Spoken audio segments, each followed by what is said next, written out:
Hi. AdWords can be wickedly expensive in B2B. They can also be wickedly affordable. The difference doesn't come down to tweaks, but to taking radical surgery to the approach that you're taking to AdWords.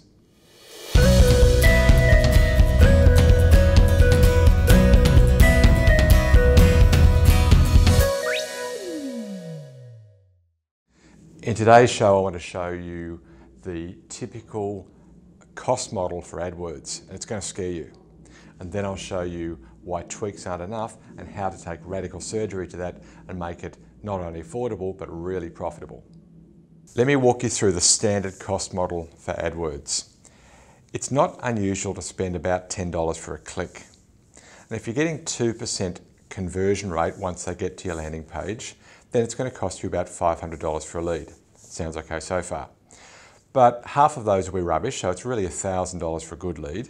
And you might only actually get to meet, these days meeting can be face-to-face or virtual, but you might only actually get to meet a half of those. So it's really costing you $2,000 for a meeting.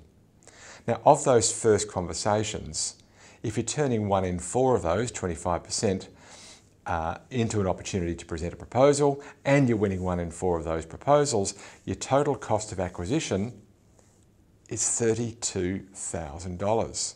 That's simply unaffordable. Well, on the face of it, the key is pretty simple. Get that conversion rate way up. But the typical changes that you're going to make to a conversion page, fixing your call to actions through testing, color, layout, font, copy, all of those things are at best going to get you maybe from 2% to 4%. Maybe. You need more. Now, managing your keyword spend so that you're maybe not in position 1, but you're still above the line, so you may be in position 3, maybe position 2, is only going to save you a few cents. We still need significantly more than the typical optimization techniques. We actually have to start with the keyword, not the conversion. Long tail phrases, and I'll quickly define those in a moment, are your friend. Now, the term long tail has often been used synonymously with a long phrase, so 4 or 5 words in a phrase. That isn't long tail.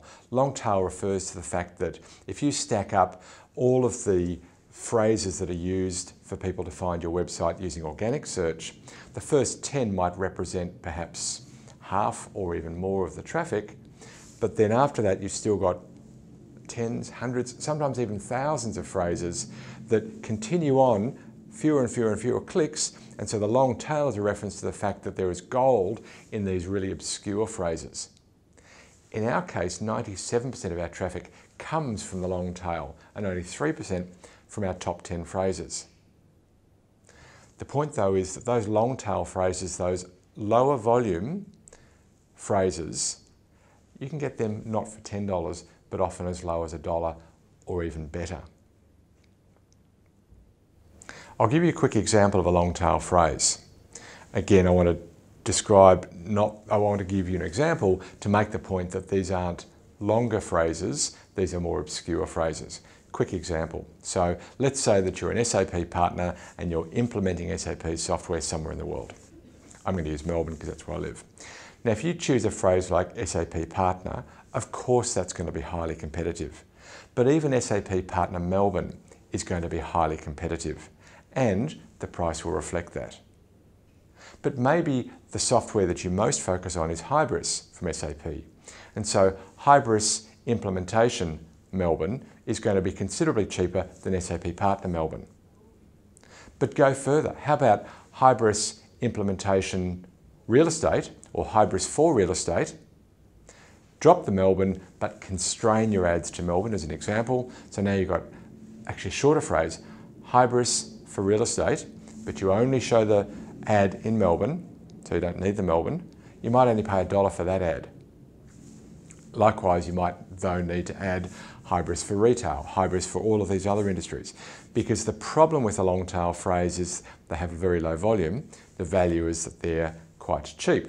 So what you'll need is hundreds or maybe even thousands of phrases that collectively add up to the same volume as a more competitive phrase, but you're spending $1 and not 10.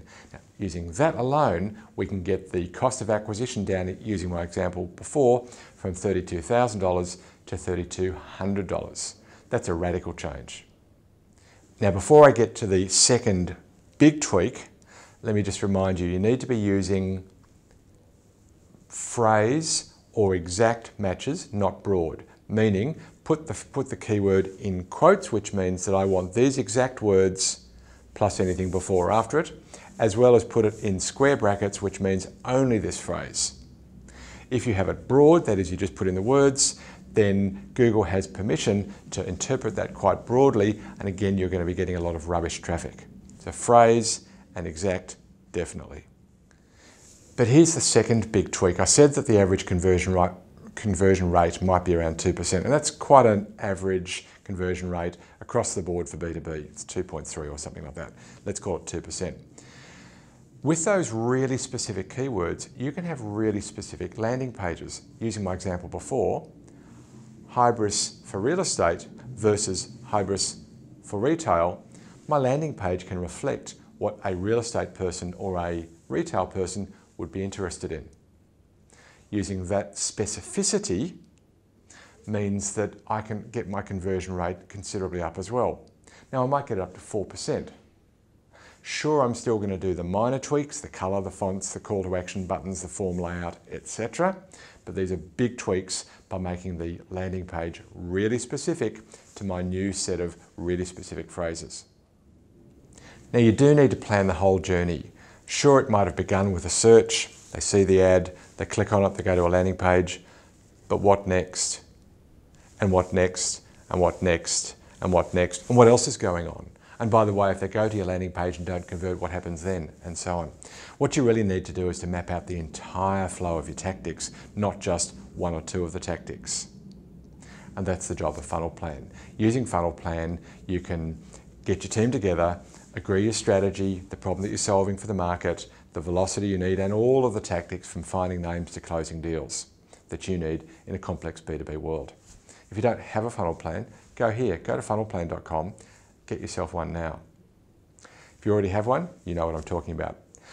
Look, I hope you got a lot of value out of today. I had fun putting it together for you. I've got loads more lined up for next week, and until then, may your funnel be full and always flowing.